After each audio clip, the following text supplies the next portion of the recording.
Hey everyone, welcome back to my channel. In today's video, we are going to be making a quick squash and shrimp curry. Now this is something you are truly going to enjoy with some rice or a hot roti. So if you want to see how I make this dish, go ahead and keep on watching.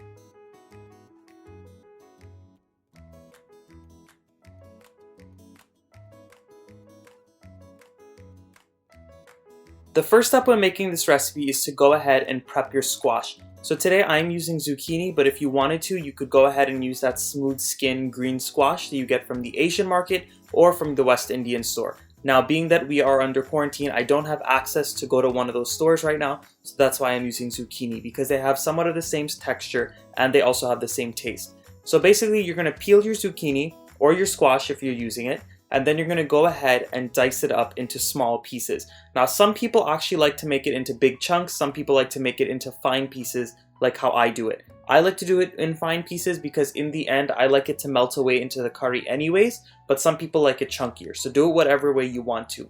Another word of advice is if you are using that green smooth skin squash, you're going to go ahead and need to take out the seeds. But if you're using the zucchini, you don't need to take out the seeds because they're very fine and they will melt away in the food. So I'm going to continue dicing these up and then I'll show you what to do next. Now once you've gone ahead and finished cutting up all of your squash, you're going to pour it into a strainer or a colander and you're going to rinse it really well. Once you're done washing it, you're going to go ahead and set it aside so we can put the curry together. Once you're done prepping all of the squash, it's time to prep your seasoning mixture to put the curry together. So on my board, I have some sliced onions, some sliced scallions, as well as some thick leaf thyme, some hot wiri peppers, and some garlic.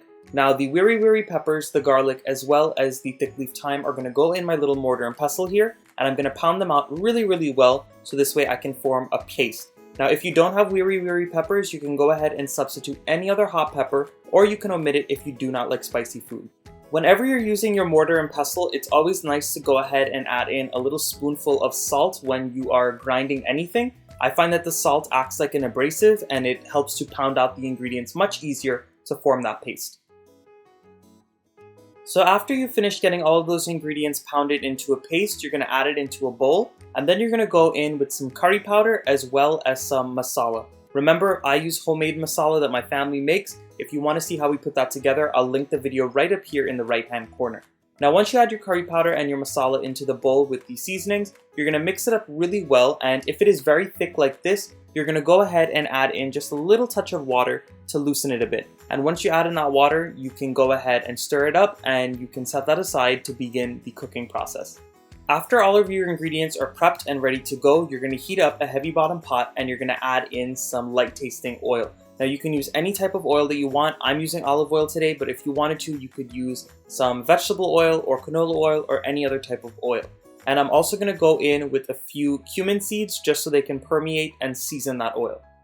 After your cumin seeds have been browning up for about a minute in that pan, you're going to go ahead and add in that curry paste that we made. And once you add it in, you want to go ahead and stir it up really well, get it well combined with the cumin seeds and that hot oil. And basically, you're going to chunke this curry or cook it up in that oil until it dries up a little bit and it becomes very fragrant.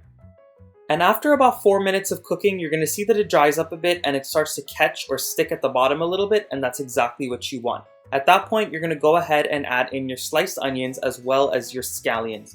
Now you're going to see I don't have many scallions. These are scallions from my garden. I didn't really have time or the means to go out to the store to get any, so I'm using what I have. But if you have more, you can add in some more. And basically once you add these in, you're going to go ahead and stir it up for about another 3 to 4 minutes or until that curry paste loosens up from the bottom of the pot and your onions are cooked down. So it's been about another 4 minutes of cooking, and as you guys can see, the curry paste has started to stick again at the bottom of the pot. The oil has been released from that spice mixture and the onions are nice and soft.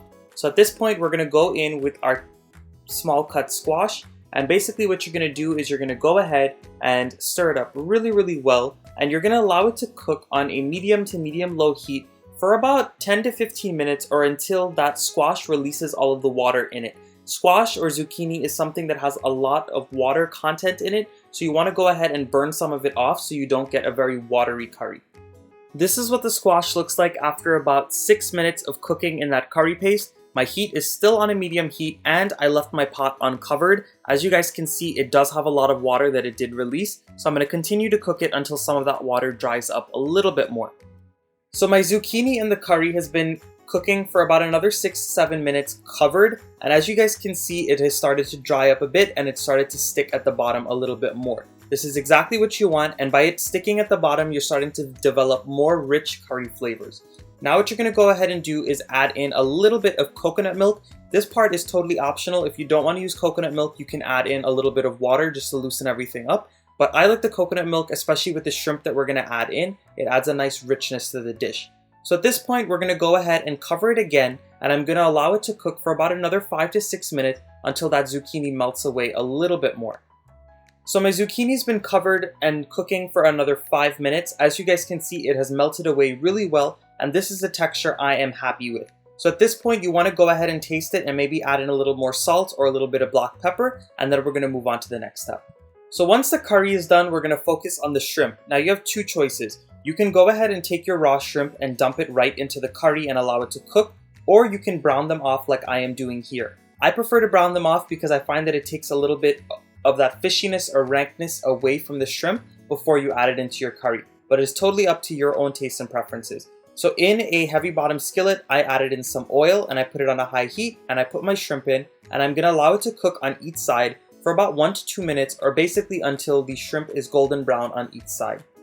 Now it is totally up to you whether you want to season the shrimp or not before you put it in the pot. I just like to go ahead and season the shrimp while it's in the pot because it's much easier.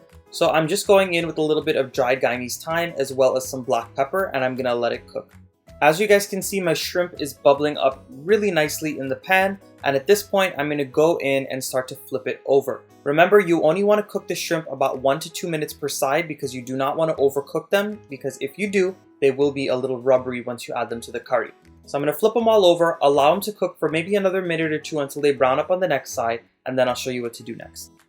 So at this point, my curry is on a low heat and I'm adding in all of my shrimp. Now you want to add the shrimp in once your zucchini is basically done cooking, and after you add the shrimp in, you're going to go ahead and stir it up really well, and you're going to allow it to cook for literally another minute or two, so this way the shrimp can soak up some of those curry flavors, and then this dish is ready to serve.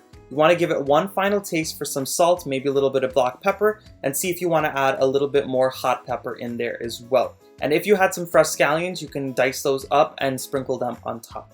But other than that, this was a simple and quick curry recipe and perfect to eat alongside some rice or some roti, whatever you want.